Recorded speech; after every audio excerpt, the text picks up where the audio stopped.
Ladies, alam nyo ba na may mga pwede kayong gawin para ma-addict sa iyo ang lalaki? Hello guys! So, ang topic natin for today, ito. Siguradong maghahabol sa iyo ang lalaki kapag ito ay mga ginawa mo. So, kung gusto mong malaman ang mga ito, panoorin mo ito.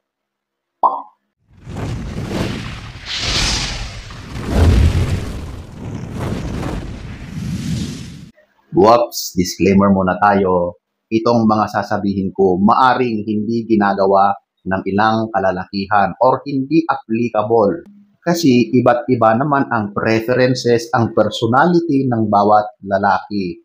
Pero in general, majority ng mga kalalakihan kapag ginawa mo ito ay siguradong maghahabol. 2,000 years later. So, ito ating alamin. Authenticity. Ito yung ikaw ay nagiging totoo sa sarili mo. Ikaw yung natural. Hindi ka gaya-gaya sa iba. Kung saan ka komportable, doon ka. Hindi ka sumusunod sa dikta ng ibang tao. Dahil sarili mo yan eh. So, nagiging authentic ka. Nagiging iba ka sa karamihan. At ang ganyang katangian mo, kapag nakita ng lalaki yan, mas magugustuhan ka ng lalaki. At yan ang isang dahilan para maghahabol siya sa iyo. Kasi iba ka eh. Natural ka. Kung ano yung komportable ka sa sarili mo, yung natural na ikaw, yun ang ipinapakita mo. Hindi ka nagpapanggap. At yan ang isang quality na gustong-gusto ng lalaki. At yan din ang nagtre-trigger para maghabol ang lalaki sa iyo. Number 7.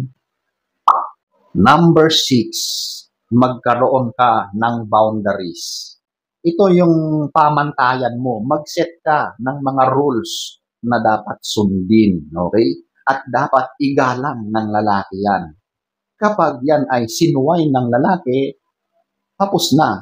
Wala na. Kasi may mga lalaki na makukulit na hindi sila pumapayag na ganyan ang isineset mo na reglamento, mga boundaries, okay? Huwag kang papayag doon. Kapag ginawa mo yan, may mga boundaries na dapat sundin, mga rules, napapaisip yan. Mukhang maayos yung babae na ito. Mas lalo siyang nagkakaroon ng interest sa iyo. Pero kapag may mga pamantayan ka na dapat sundin, ang lalaki ay siguradong matri-trigger yung kanyang isipan at hindi yan papayag na hindi ka makuha. Maghahabol-habol talaga yan sa iyo. Susundin niya yung mga boundaries mo pero mas lalo yan magpupursigi. Number 7. Number 5. Ito. Huwag na huwag kang laging available. Alam nyo, sa isang relasyon, sa mga ganyang dating, panliligaw, pag-aaya, huwag na huwag lahat ay oo. Okay? Paminsan-minsan, tumanggi ka. Alam mo, kapag ang tao na tinatanggihan, mas lalo yang nanggigigil, di ba? Ganon yung psychology sa ganyan eh, di ba? Kasi natri-trigger yung utak niya. Sasabihin nun, bakit ganito? Tinatanggihan ako. Lalong-lalo na kapag yung lalaki ay nasanay na laging oo, laging sumasama yung mga dati, yung mga ex niya sa kanya. Siya naman lagi ang taya, di ba? Ngayon, baguhin mo yan. Huwag mong gawin ang ginagawa ng karamihan. Hindi porket siya ang manglilibre, ay oo ka agad ng oo. Okay? Magpigil ka. Sa mga ganyang pagkakataon, manggigigil yung lalaki dyan eh. Hindi niya tanggap na siya ay tinatanggihan kasi naghahalo na yung kanyang emotions, yung kanyang pride. Ang lalaki, mataas ang ego ng mga yan. Hindi yan papayag na ganun-ganun na lang na basta-basta mo na lang siyang tinatanggihan. Okay? Kapag ganyan ang technique mo, sigurado na yung lalaki, lagi kanyang kukulitin. Ganun ang mangyayari dyan. Kasi hindi yan papayag sa mga pinaggagawa mo sa kanya. Ang dating tuloy ng lalaki is para na rin siyang desperado. So ladies, huwag ka laging sumasang-ayon or pumapayag sa mga kagustuhan ng lalaki para ang mangyayari dyan is maghahabol talaga yan sa iyo. Number 5. Number 4, ito yung misteryoso. Alam mo sa ligawan or dating stage, kapag marami siyang hindi nalalaman sa iyo, napapaisip yan. Yan ang naglilikha or nagdudulot ng intriga sa part ng lalaki. At para malaman niya yung kasagutan sa kanyang mga katanungan, mas lalo siyang magpupursigi, magsisipag yan. Mas marami na siyang panahon para suyuin ka, para ligawan ka, para alamin yung mga kasagutan sa kanyang mga katanungan. Dahil sa ang dating mo ay misteryoso, misteryosa, yung lalaki ay tipong naghahabol. Yan ang dating talaga kasi marami siyang gustong malaman. Nag-create kasi yan ng intrigue sa kanyang isipan. Kaya ladies, huwag na huwag niyong isiwalat lahat-lahat ang tungkol sa iyo. Mag-iwan ng mystery para yun ay aalamin mismo ng lalaki. Okay? Kasi kapag isiniwalat mo na lahat, ibinulat-lat mo na lahat, nawawala na yung challenge. Kasi alam na niya lahat ang tungkol sa iyo, di ba?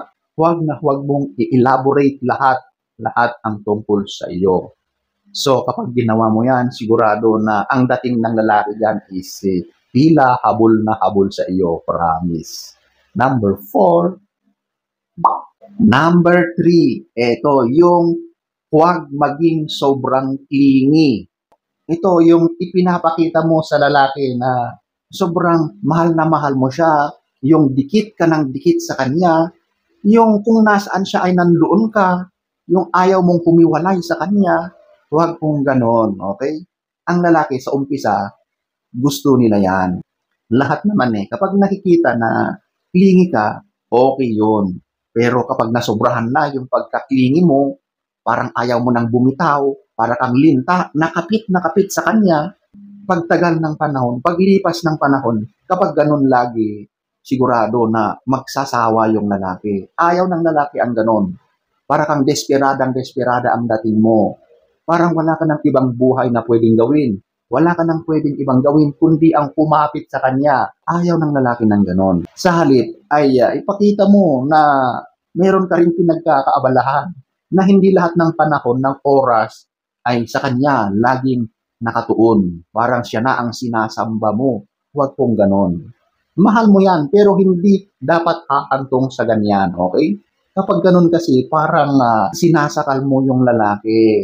Parang ang gusto mong mangyari is magkulong na lang kayo lagi sa bahay, which hindi pwedeng lagi-laging ganyan, di ba? Ang pagmamahal, oo, nandyan, dapat may time kayo sa isa't isa. Pero hindi rin pwede na laging pagmamahal na lang ang ginagawa ninyo, di ba? Kasi kapag ganon, wala na. Hindi na balance ang lahat. So kapag ganon, sigurado na darating yung panahon na magsasawa sa iyo. Kaya sa halip na maging clingy ka, huwag. Stop yan. Sigurado na yung lalaki na ngayon ang maghahabol, ang magiging clingy sa iyo. Okay? Number 3. Number 2. Ito, yung magpakipot ka. Sa panahon kasi ngayon, parang karamihan ay napakabilis ang mga relasyon. Di ba? Minsan, nag-text lang ng ilang minuto, sila na. Di ba? Huwag ganon. Kasi kapag ganon, ang dating napakadali naman, easy to get.